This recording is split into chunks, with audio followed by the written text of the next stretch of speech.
I'm here with Nate Hale. Nate is, do I have this right? Nate, we should have clarified this before I hit record too. I got the last name correct, Hale, but Got it all right. you're the pastoral intern at Geneva? Right. That's great. And Pastor Jim Kirk introduced you to the Classis floor, but this is like the fourth time on these interviews that I should have introduced myself to someone in person, and I didn't. So we're meeting this way. Do you care to introduce yourself, your call to ministry, how you ended up at Geneva, all that for us? Sure. How brief do I need to make it? No time limit. Wow. Okay. Well, where should I start? Let's see. I grew up in a Christian home. My dad with InterVarsity in Madison, Wisconsin. He's now retired. And so I grew up in the RCA church in Madison called the Reformed Church of Madison, which is now defunct. Then I went to Christ Presbyterian Church in my high school years with my family. We moved from there, from the Reformed Church to Christ Pres. And so it was around that time, when I was 13 that I got baptized. So even though my parents were part of, brought us into the RCA church, they believed that baptism should be a choice that we make ourselves. Yeah. I made that choice myself when I was about 13, and still we were in Reformed circles. And so the Christ Presbyterian Church was during my high school years. And then in college, I was part of Press House on the University of Wisconsin campus, which was at the time, it was under the direction of Madison Campus Ministries. Linked in with the PCUSA denomination as well that way. And then when I did my graduate studies in music in New York City, I became a member of Redeemer Presbyterian Church. Sure. Tim Keller. Tim Keller fame, right? Yeah. Right. And that was a huge encouragement to me and a stage of growth for me spiritually. And so that was also my introduction to the PCA denomination. And so from there, I felt called to take a job with the New World Symphony Orchestra in Miami Beach, Florida. But throughout my life, growing up in a family and ministry, and always enjoying going to church, but especially after having been part of Redeemer Presbyterian Church in New York City, I've really felt a desire to be more active in ministry myself, and to go to seminary. I had a lot of questions I wanted answers for, and just found all that to be exciting.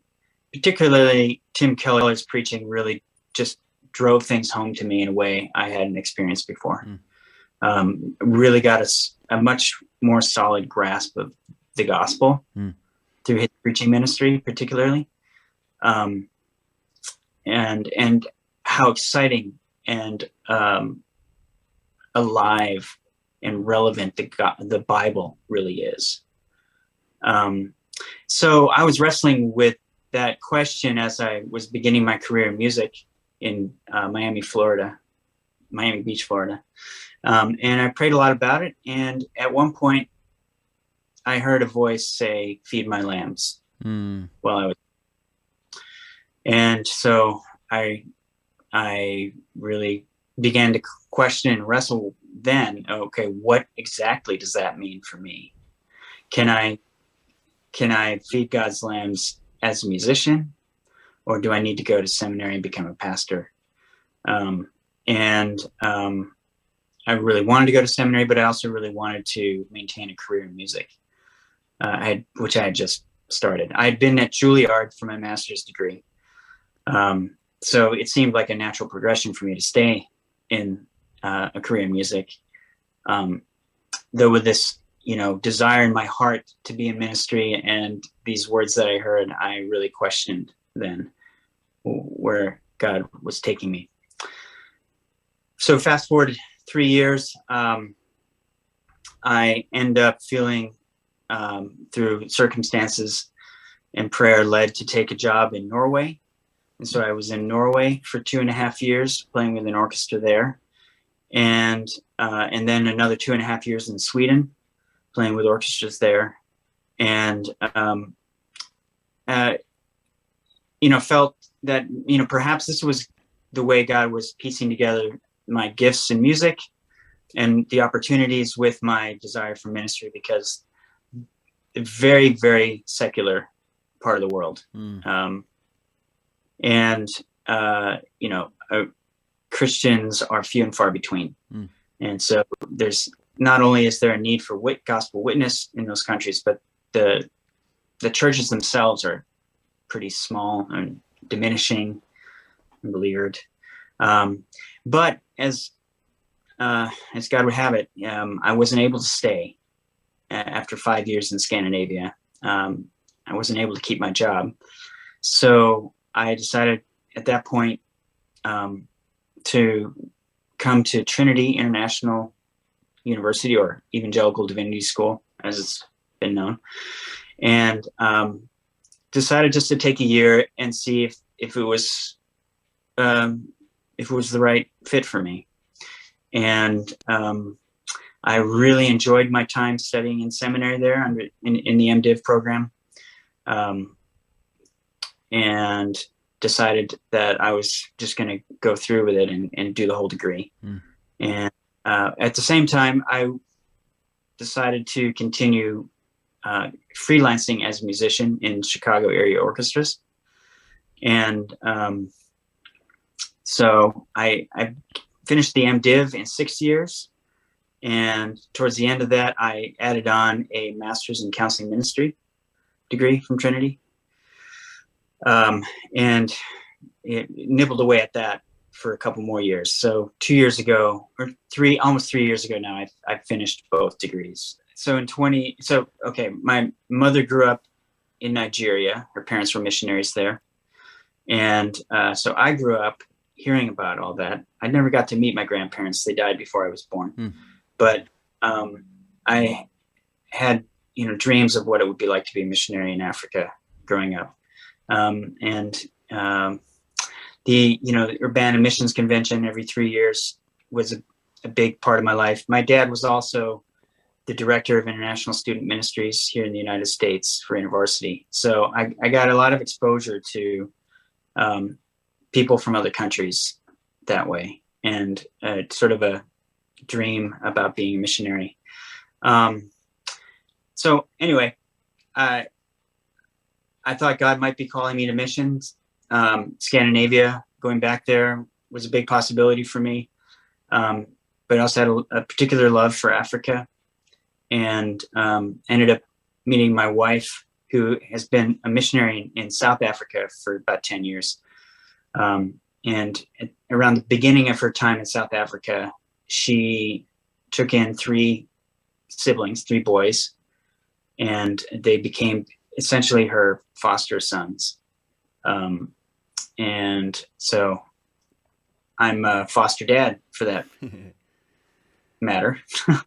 Once I married Aaron in 2020, 10/10/2020, middle of the pandemic. And you should never forget that anniversary now. 10/10/2020. It's an easy one. Yeah, easy. Yeah, I can't. If I forget that, I'm in big trouble. So she goes back and forth to make sure that they're still okay. The youngest one's 19 and is a senior in high school. And there's a 21-year-old and a 24-year-old. And so big changes for me in the last year and a half, getting married, getting 3 sons. And, just the pandemic itself. I was freelancing in Madison when the pandemic hit, freelancing on bassoon and contrabassoon. Those are the instruments I play with orchestras. I was going to be a follow-up question. What instrument are we talking about? Bassoon. Thank you. Yeah. And if you don't know what those look like, maybe I can bring those down and show you. That'd be great. But I love anyway, bassoons. I was staying with a friend in the Madison area. I'm from Madison. Have lots of friends here, and he needed help taking care of his kids when the pandemic hit, and so I just sort of hung out with him in the Madison area, and was churches were closed basically because of the pandemic. So I was just trying to attend church online, and eventually heard about Geneva Campus Church because of what they were doing with their online services. It's a pretty cool way of handling it, I thought, which was basically to have a Zoom meeting where the pastor would preach, but all the other parts of the service were handled by everybody in the congregation. It was interactive. So I really appreciated that. And I was also drawn to, I had read in an email a sermon by Mike Winowski during the whole George Floyd protest era that really struck a chord with me. So I was not a stranger to Geneva. A lot of the folks I grew up with in the Reformed Church of Madison had migrated over to Geneva Church after the Reformed Church of Madison ended. And some of my family friends from Christ Presbyterian Church also migrated eventually as well. So it's been a very natural sort of fit for me to become a member of Geneva Campus Church, and it just seemed like a natural progression for me and to them as well, if I would consider interning with them. I have so many questions, and I feel like 10 different times I should have said congratulations, how awesome, that kind of thing, because that's Thanks. So many. I mean, what a life, I guess. Thanks. I was going to ask what instrument. We have a bassoon fairly regularly at our church. The lady who plays very, very beautifully. So we'll have that for the Easter service, which I always look forward to. So I'm a big fan of the bassoon. I played in a woodwind quintet with a French horn, and there was a bassoon in our quintet. So that was fun. He was really good from California. Anyway, so it's interesting that. And then, do you play French horn? I did. Yeah, I wish I still did, but I don't have one, so now I don't. All right. Well, big respect. Yeah. They say French horn is the hardest instrument. I wasn't very good. I mean, I played in my little college band, but anyways. And then I was going to mention, we talked about this off air when I had Mike Winowski on this, and I wish I had continued recording because Mike, and I don't think he would mind me saying this, Mike played guitar in a punk band back in the day. So you're going so Geneva has not replaced Mike, never replaced Mike, I guess, but gone from one musician to another and very different spheres of musicianship, I suppose, but that's fun. Well, Mike really knows classical music well, too. He does. So. Mike's a bright guy in a lot of respects. But anyways, tell me a little bit about your role as intern there. What do they have you do? What are you enjoying doing? So I am leading a Bible study, a men's Bible study on the book of Mark. So that's a weekly study that we have on Saturday mornings. I've also preached a few times. And, I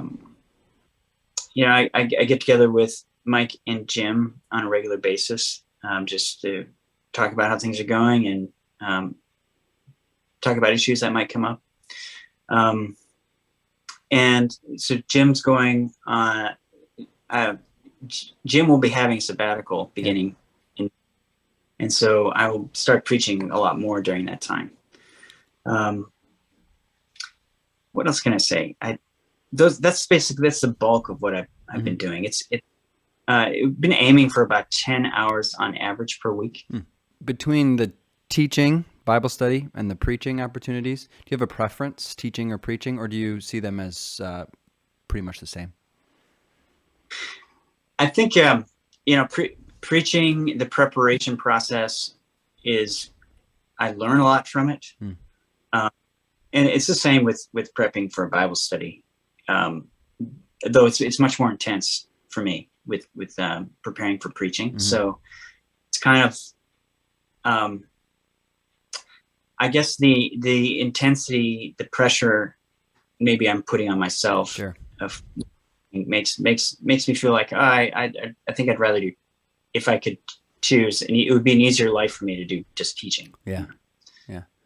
I prefer teaching for the same reasons, but also I am fed more in the interactive nature in teaching that you don't get in preaching. So I often walk away from teaching opportunities fed, where that's not the case so often with preaching. Yeah, you're right. Any way that we can be praying for you or for Geneva? Well, I'm part of this process for me is the discernment. What does God have me to do next? I've felt that I should be stepping into a pastoral role in some way, and it's just a matter. Well, part of that discernment process is what are the opportunities that are there,